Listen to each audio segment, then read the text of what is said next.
Hi everybody. I was out here running this morning and I had some things on my mind. When I first got up this morning, my part of my routine to get my brain awake and moving is to scroll Facebook and see if there's anything that, makes me laugh, makes me think, shocks me, surprises me. It just gets me going waking up in the morning.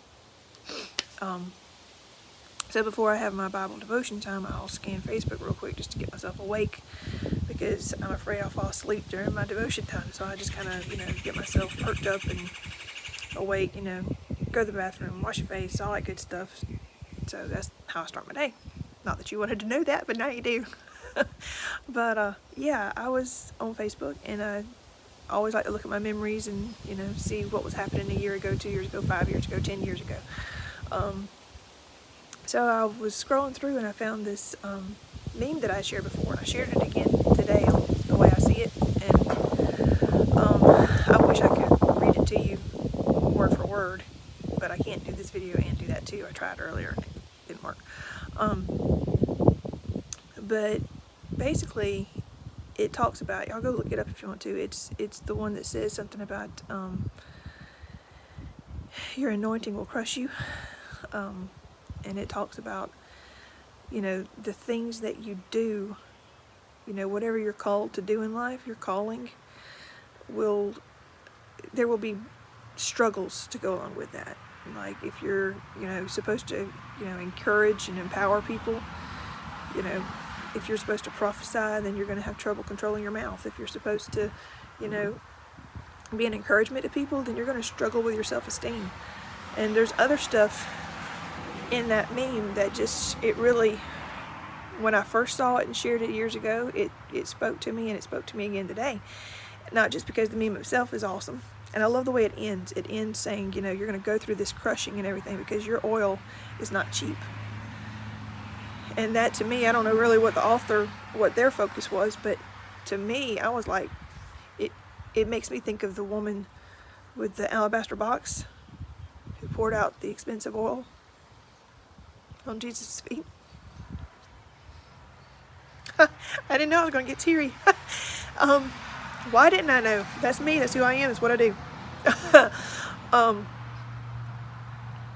The things we go through in life, the struggles that we face, they make us who we are, and then we give who we are to Jesus.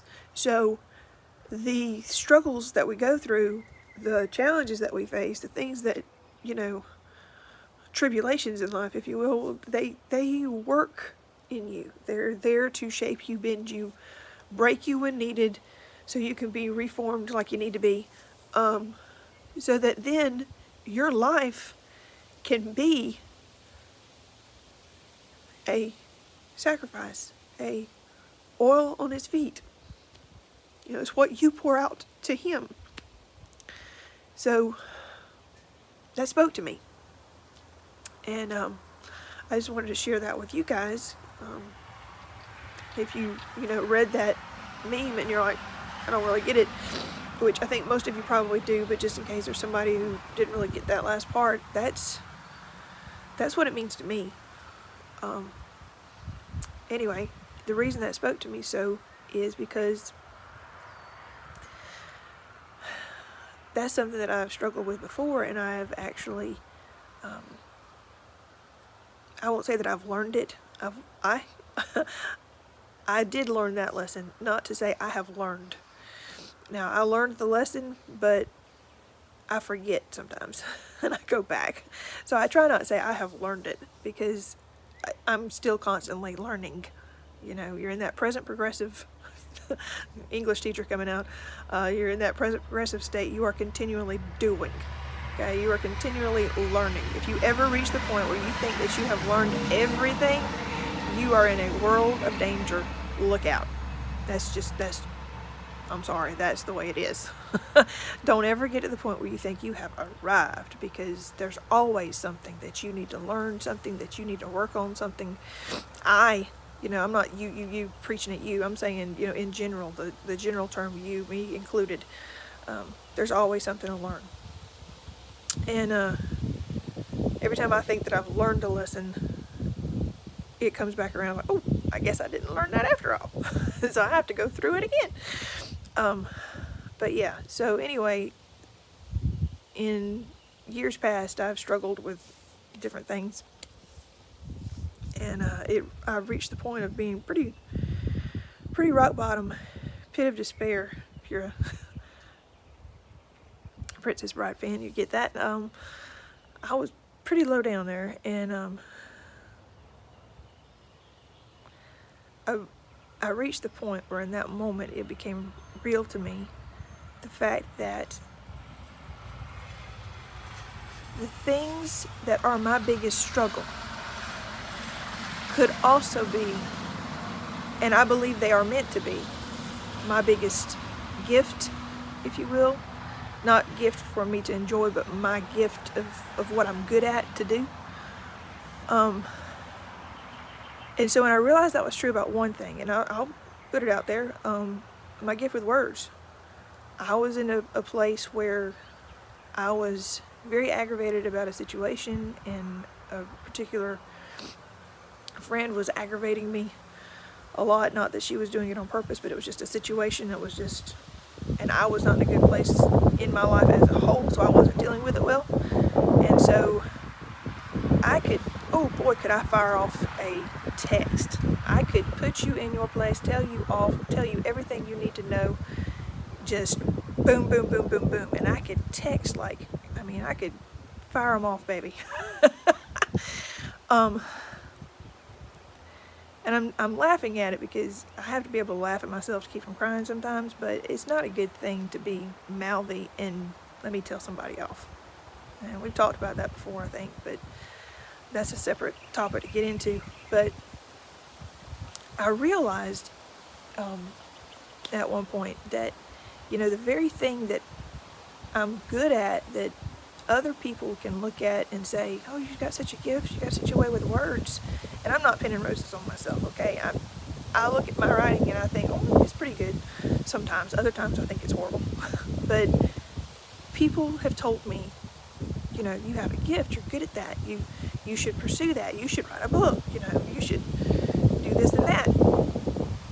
So I try to, my thing is whatever God has for me in the future with that is, He'll get me there. I've got to listen to Him daily and just see where He wants me to go today, and I'll get where He's taking me if I just follow Him today. So let that be a reminder to you.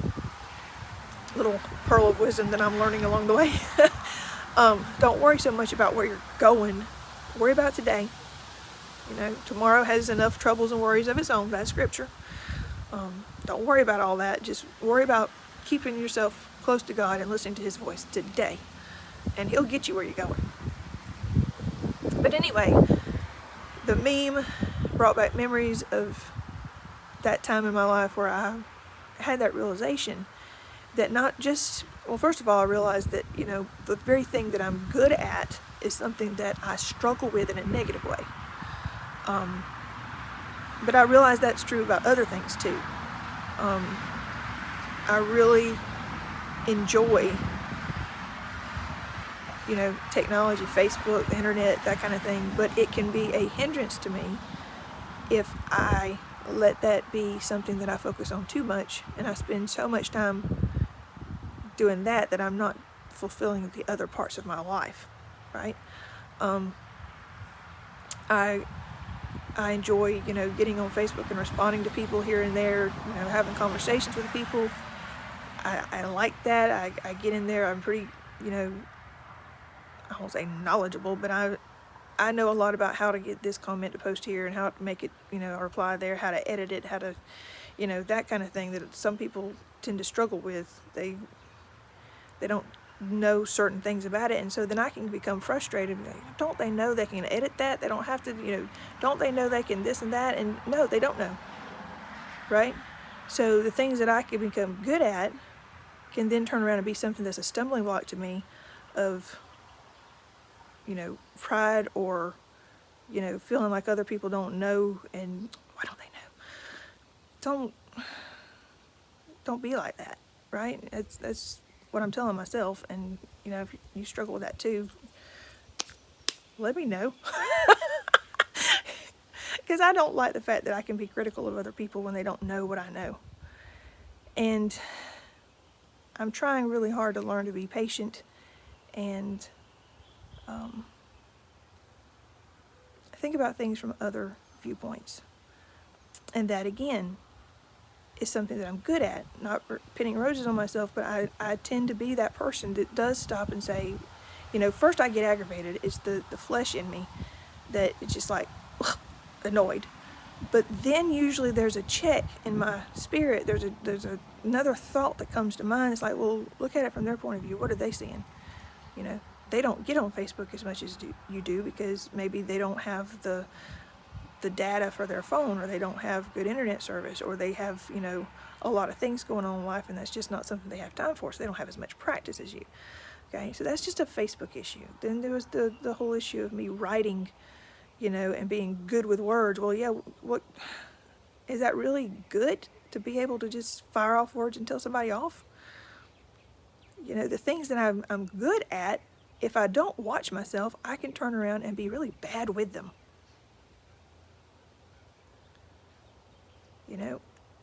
Analyzing things. I can pick things apart and analyze the pieces. You've heard of people that'll, take a computer apart and put it back together, or they'll take a radio apart and put it back together, a television, all these, mechanical minded people that can take something apart and then put it all, see how it works and then put it all together. I can do that in other things, the ideas aspect. I can pick an idea apart and analyze it from this side and that side. And I'm not saying that I'm perfect and get all the sides, okay? I don't know everything. I don't know all the perspectives, but I can analyze things and pick it apart from other angles. Okay, well, that's good. It comes in handy as a teacher, because I can take a sentence. If I'm trying to teach grammar, I can take that sentence apart, and I can, show my students how, this subject and this verb go together, and the reason why you have this clause here is it modifies that, and the reason you don't put it behind this noun is because if you put it there, it's modifying that noun, and you don't want it to modify that noun, you want it to modify another noun. I can break it all down and chop it all to pieces, and I can analyze it and pick it apart, but I do the same thing in other areas that I don't need to do that in. Or maybe there's nothing wrong with me doing it, but it becomes annoying to other people when I do it. And so it can be a hindrance. So what I started doing at that point in my life, when I realized that this one thing that was such a struggle with me was actually a gift that I was using wrong, I started looking for my other struggles in life. Now here's where it gets good, okay? We have struggles and we're like, why? Why am I having to deal with this? Why do I have to keep doing this over and over again? Why can't I just kick this habit? Why can't I stop having that part of my personality? Why can't I just be better? There's lots of different reasons it could be. Again, that analytical brain, it could be a lot of different things. But I want to focus on one thing today. It could very well be your gifting. And it's being misused, and it's tripping you up. The struggles that we have in life, that we're tripping over all the time, and we see them as a problem and a burden, sometimes, and I'm not going to say every time, but sometimes, those are the things we're tripping over them because we need to pay attention to them. We're tripping over them because it's a huge part of who we are, and we're not doing the right thing with it. You got the kids with the roller skates that they left out in the hallway, and you're tripping over. Well, the roller skate is a useful thing. You're tripping over it because it's not being put in the right place, right? So your struggles that you're dealing with your personality, and I'm not talking about all the struggles that you deal with in life. They come from all different kinds of sources, but some of your personality struggles that you're like, I just wish I could kick that habit. I wish that wasn't part of who I am. Well, it's there for a reason. God made you with a purpose, and every part of you has a purpose. Every part of you has a purpose. God made you in detail the way He wanted you to be. The problem is that in this old sinful world that we live in, we come along and we don't always seek His purpose in things. And we get caught up in life and the things that we enjoy and things that we like, and we get so far off the mark that then those things like that roller skate in the hallway. The thing that really was supposed to be a good thing for your life, we've got it out of place, and now we're tripping over it. We're breaking our ankles. Why are you telling me this, Alyssa? Because I have learned it, and I am learning it, and I'm continuing to learn it, and I just wanted to point it out there to you guys too. If there's something in your life that you're struggling with, if there is a personality trait that you're trying to battle through, if there is a condition in your life right now that you're like, what is, why do I have to keep dealing with this? Maybe it's not in you, but it's the people that you're dealing with. It's something happening at your work. It's a trouble that keeps coming up in your finances or just around your house. Look for what it could be. Okay? And I know on the surface it looks like, well, there's no purpose to this. But look for the root of it. And sometimes it might be a bad choice that you've made, and these are the consequences. It could be that, it's just a sinful world we live in, and we're going to have to deal with those things. But sometimes the thing that you're struggling with is actually because somewhere in you, somewhere in your personality, there is a gift that you need to realize. Like, recognize that it's there and then realize the potential of it.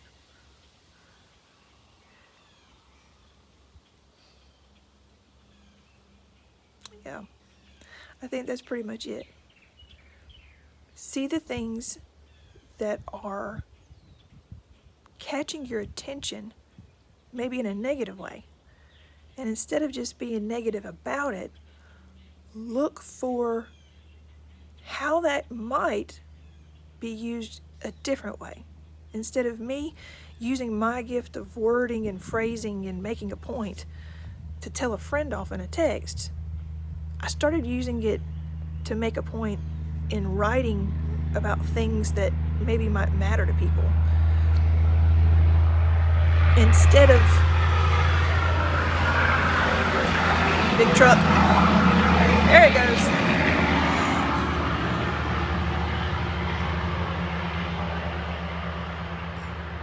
Instead of being, negative about the things that you perceive as negative in yourself or that others perceive as negative in you, don't see it as I'm a mess and I can't be fixed. See it as there's potential here. There's something like Fixer Upper that shows on TV that, this house looks like it's falling down, but it looks like it's a mess, but see the potential there.